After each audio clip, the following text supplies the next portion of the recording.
I walked into the office after my 3-day regional meeting, feeling lighter than I had in months. The drive back had been long, but the quarterly numbers were excellent. Our project deadlines had all been met, and I had even managed to secure additional budget for team training. But the moment I stepped off the elevator, something felt wrong. The usual Monday morning buzz was missing from our department floor. The East Wing corridor where my team of 7 brilliant engineers worked was eerily quiet. I called out for Brenda, our lead developer, who was always the first to arrive. No one answered. Our workspace, the one we had earned after delivering 3 consecutive breakthrough projects, stood empty. Desks were cleared, monitors were gone, and even the potted plants we had nurtured were missing. Only rectangular dust outlines remained where our equipment had been. I spotted Harvey from accounting walking past with a stack of folders. I asked him what had happened to my team. He looked at me with an expression of pity and told me I should check the basement, explaining they had been moved the previous day. The basement did not even have proper office space. The elevator ride down felt eternal, and each passing floor heightened my dread. When the doors opened, I had to navigate through storage areas and maintenance rooms before finding a door with a hastily printed sign that read Engineering Team B. I pushed it open to find my team huddled between exposed pipes and utility boxes. Their monitors were balanced precariously on folding tables, and extension cords snaked across the concrete floor. Water dripped from a ceiling pipe, landing with a rhythmic plunk into a plastic bucket near Brenda's makeshift desk. I asked what had happened, though their downcast faces told me everything.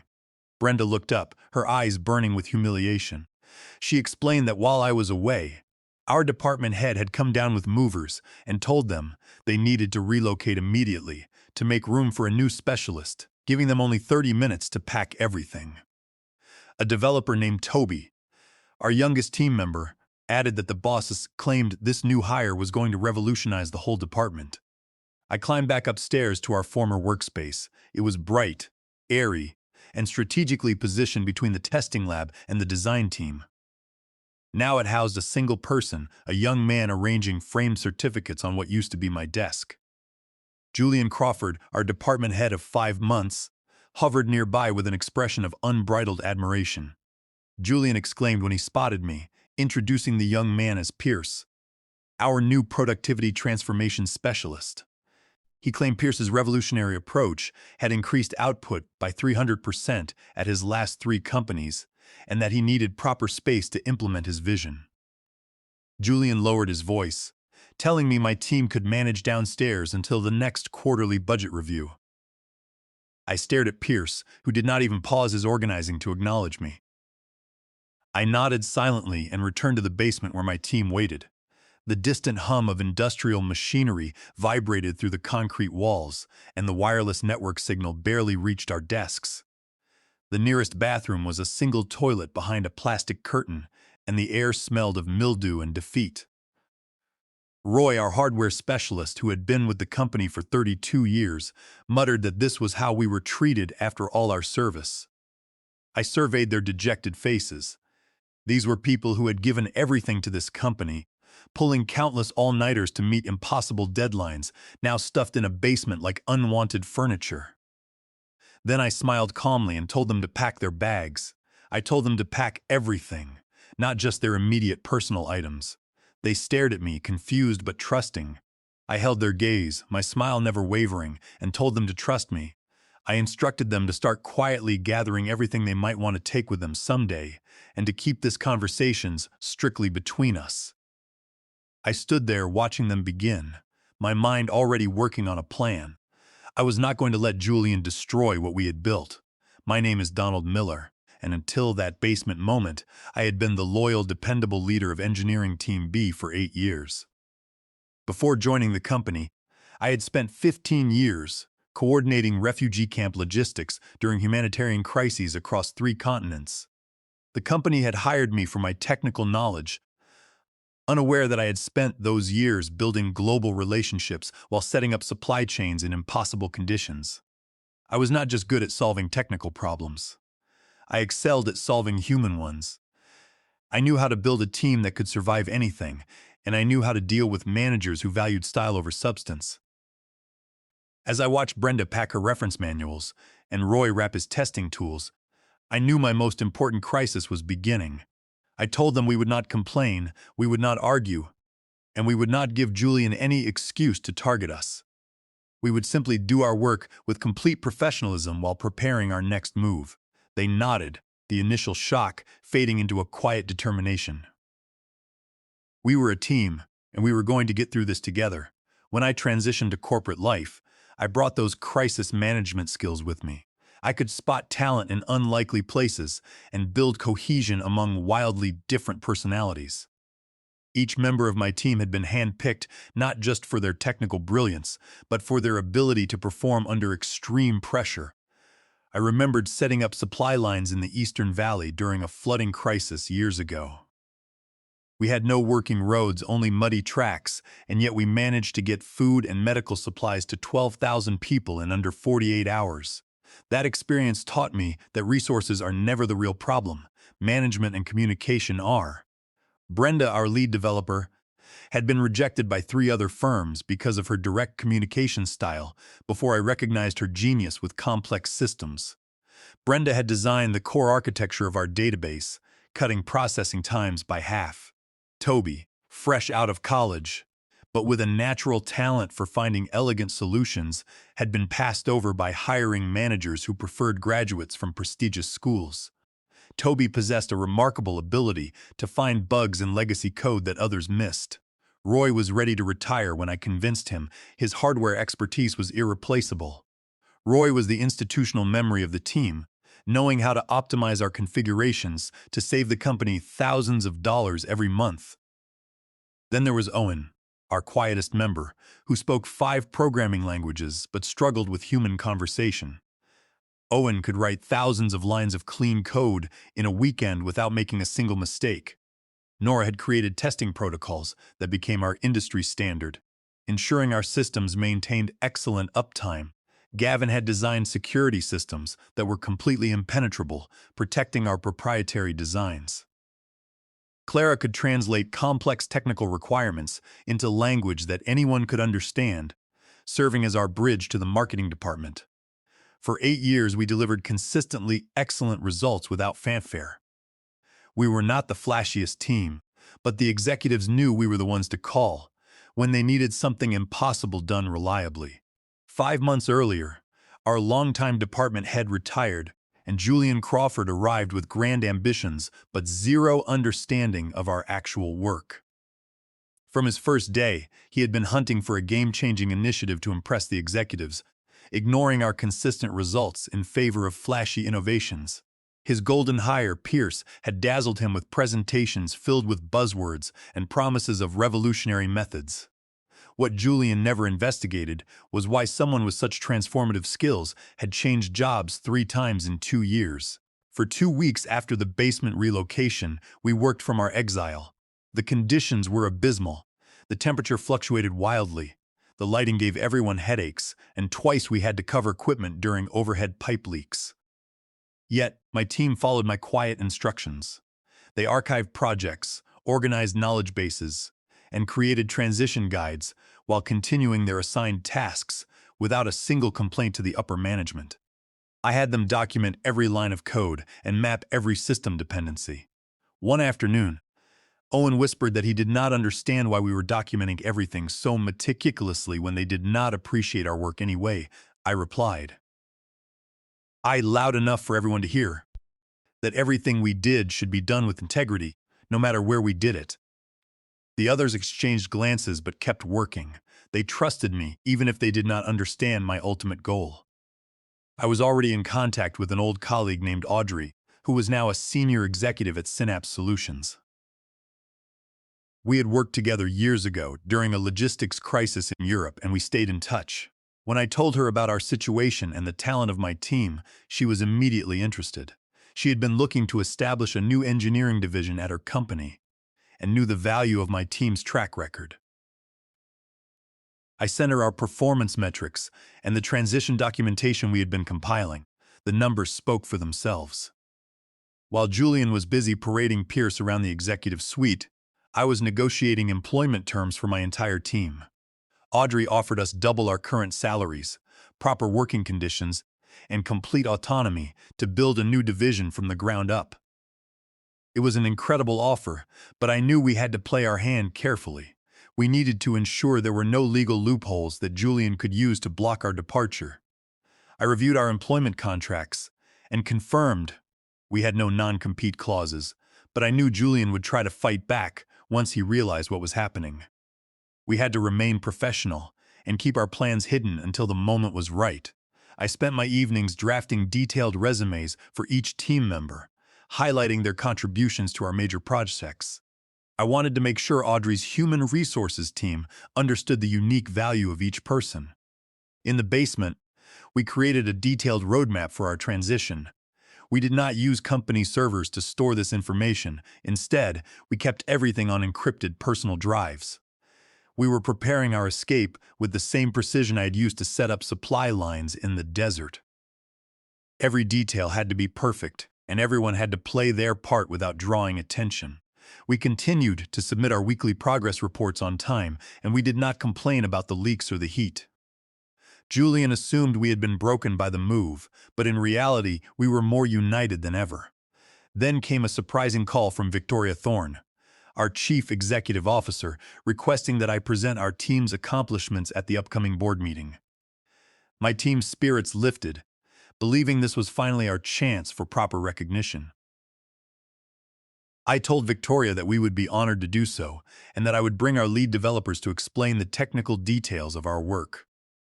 The morning of the presentation, I dressed my best charcoal suit and carefully reviewed my slides in the basement's dim light. As I climbed the stairs to the executive floor, Julian Crawford intercepted me in the hallway. He smirked, blocking my path, and told me there was a change of plans. He claimed the board wanted to hear about future innovations rather than past performance, so Pierce would present instead.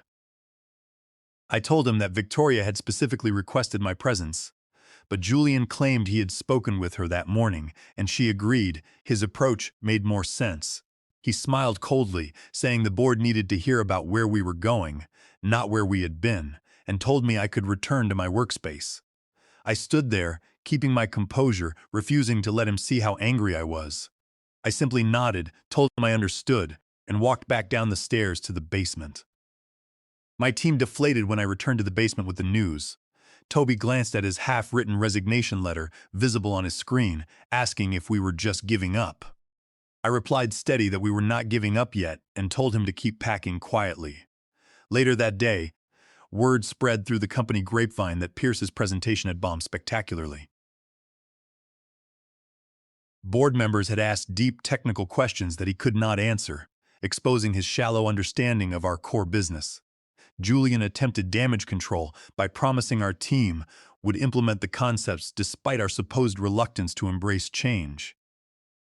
Harvey from accounting told us that Pierce's slides had been full of basic errors and that the board members had asked him to explain the mathematical model behind his productivity system.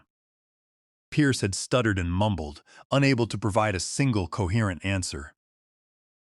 Julian had tried to save the presentation by interrupting, but the board chair had told him to sit down.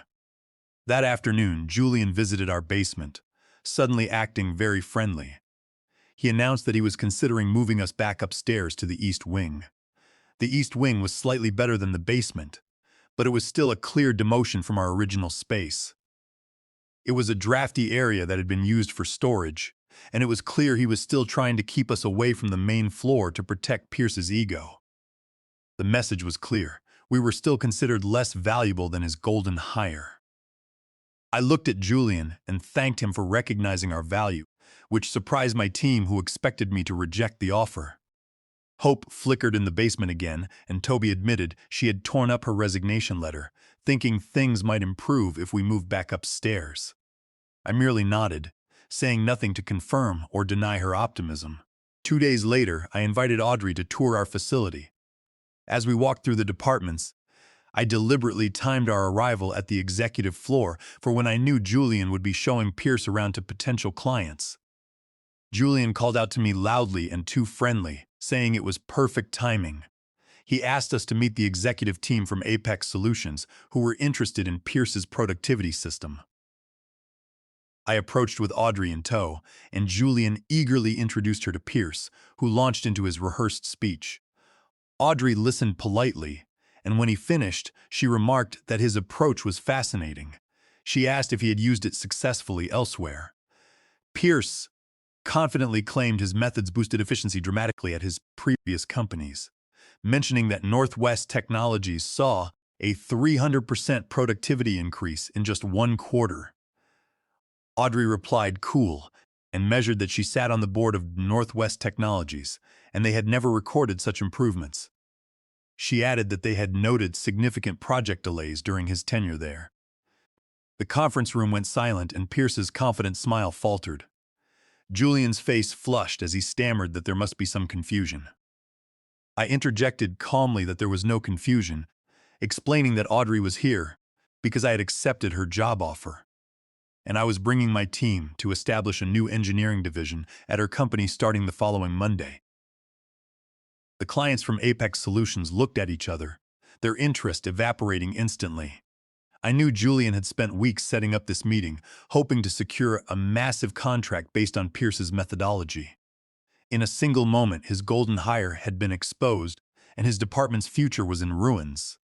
The Apex Solutions executives shifted uncomfortably, and Pierce's confident smile vanished completely. Julian sputtered that I could not take my team, claiming it was poaching and unethical. I replied that it was completely legal, instructing him to check our contracts which contained no non-compete clauses. I pointed out that he had relocated us to a basement with leaking pipes while focusing resources on unproven methods, whereas Audrey was offering us double our current salaries and proper working conditions. Audrey added that the board had approved the new division after reviewing our division's performance metrics against industry standards. Julian's face cycled through shock, anger, and fear. The Apex Solutions executives began gathering their things, making excuses to leave. Julian's voice cracked slightly as he promised to match their salary offers and start the East Wing renovation immediately. I looked at him with the same calm smile I had worn since finding my team in the basement. I told him it was too late. The executives filed out, followed by Audrey, who said she would wait for me in the lobby. When only Julian, Pierce, and I remained, Julian hissed that I had destroyed his career. I replied that I had secured my team's future, something he had failed to do. He claimed the board was already questioning Pierce's hiring, and if my entire team left, his position would be untenable. I told him simply that actions have consequences and turned to leave. Julian grabbed my arm, pleading that he had made a mistake and asking what it would take for us to stay. I looked at his hand until he released me. I told him that in my refugee camp work, I learned that true character reveals itself not when things are going well, but in how people treat others when resources are scarce. I told him he showed us exactly who he was when he put us in that basement. I walked out, leaving Julian standing there with his golden hire. What I did not tell him was that my plan had been in motion long before the basement incident. The next day, Julian tried to block our resignation by presenting a document he claimed we had signed. It was a retroactive non-compete agreement and intellectual property waiver. He asserted that if we left, we would be sued for millions of dollars. I took one look at the document and realized the signatures were forged. Julian had copied our signatures from old project sign-off sheets. I looked at him and cited California Penal Code Section 470, which covers forgery of legal contracts. I explained that under the law, a forged contract is void ab initio, meaning it is completely invalid from the very beginning. I told him that forging signatures on employment agreements was a felony and that we would be taking this evidence directly to the authorities and the board of directors. I had already made high-resolution digital copies of the forged document and sent them to our personal emails for safekeeping. We had also prepared a timeline showing exactly when the forgery must have occurred, based on when the document template was created on the company servers. Julian went pale, realizing his desperate attempt to save his career had just handed us the ultimate weapon. That evening, Victoria Thorne called me to her office. She sat behind her desk and said she had been reviewing our team's contributions over the past 5 years. She asked why we were all leaving, noting that the basement relocation seemed insufficient as an explanation. I explained that the basement was the physical manifestation of how the company viewed our worth. Victoria admitted she had been outvoted by the board regarding Julian's plans, but losing our team was too high a price. She slid a folder across the desk containing an exceptional offer to keep us, reporting directly to her with better terms than Audrey's offer. The folder detailed a direct reporting line, dedicated laboratory space on the main floor, brand new workstation equipment, and a significant budget increase that would allow us to hire 3 new junior engineers. I felt my resolve waver, but I knew we had to be strategic. I told her I needed to discuss it with my team. I walked back down to the basement, holding the folder that contained our future, ready to gather everyone and explain the situation. The dripping water in the bucket seemed like a slow timer counting down our final hours in this damp and cold room. I laid the folder on a folding table and called everyone over. I told them that Victoria had made us an offer that could change everything and that we needed to decide together what our next step would be. I looked at their faces, seeing a mixture of hope and exhaustion, and knew we were at a major turning point. The team huddled around the folding table as I explained the terms of Victoria's offer. What followed was a deep and honest discussion. Brenda was skeptical, pointing out that corporate promises are often empty and that a toxic management culture does not change overnight. Roy, however, admitted he had spent 32 years at the company and preferred not to start over if we had real protection. Toby felt torn because we had given our word to Audrey, who had supported us when we were exiled in the basement. Nora argued that a direct reporting line to the chief executive officer was a powerful shield that would give us the autonomy we had always wanted. Owen listened quietly before noting that this decision was about what we could live with personally. That was when I suggested a strategic split. I proposed that 4 of us stay to build the new division under Victoria, while 3 of us join Synapse Solutions under Audrey. By dividing our strength, we would establish an independent network across both companies, sharing insights and ensuring neither employer could ever take us for granted again. If one company tried to exploit us, we would have an immediate escape path to the other. The team was amazed by the strategy, agreeing it was the perfect defense. We decided who would go and who would stay. I called Victoria and Audrey, and both were surprised but saw the value in this collaborative model, agreeing to regular joint projects. The next morning at 9, my team and I entered the boardroom for the scheduled board meeting. Julian was there, preparing to present his restructuring plan, with Pierce beside him. Julian's eyes widened when we walked in. Victoria gestured for us to sit, explaining she had asked us to provide context. Julian stood and began presenting his slides, projecting a 200% productivity increase. Victoria asked him to elaborate on the engineering team's relocation to the basement. Julian claimed it was an interim solution and that renovations were underway. Victoria pointed out that the renovations only began after the team resigned. She then asked for my perspective. I stood and had my team distribute folders to the board members.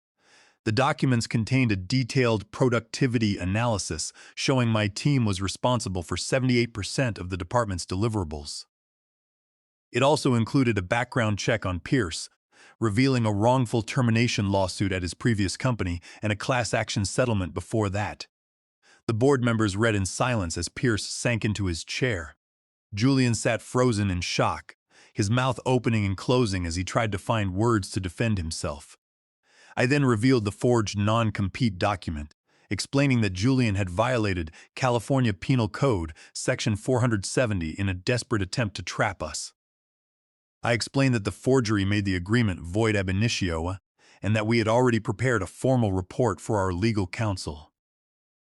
I passed around the high-resolution signature comparisons, showing the board members the exact overlay of our signatures from 3 years ago.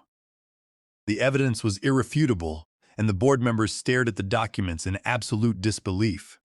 The board chair was horrified, turning to Julian and demanding an explanation. Julian could only stutter in fear.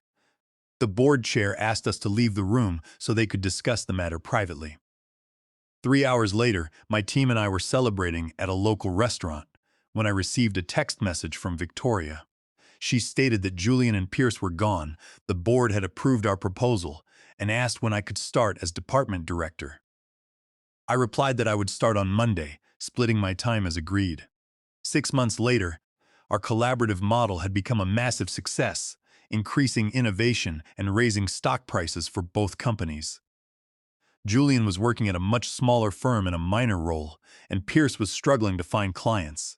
My team occupied bright offices with windows in both buildings, our worth fully recognized. We had turned our temporary exile into a permanent victory. As I looked around at my team, I knew we would never be put in a basement again. We had built a network that was stronger than any corporate structure, and we had done it on our own terms. Brenda was leading the architecture team at Synapse Solutions, while Roy was mentoring the new developers at Helix Tech. We had shown that integrity, loyalty, and technical excellence were far more powerful than empty promises and political games. The basement was just a memory now, a dark room that had forced us to find a better way forward. We had taken complete control of our own destinies, and we had done it together, building a system where what Julian did would never be repeated.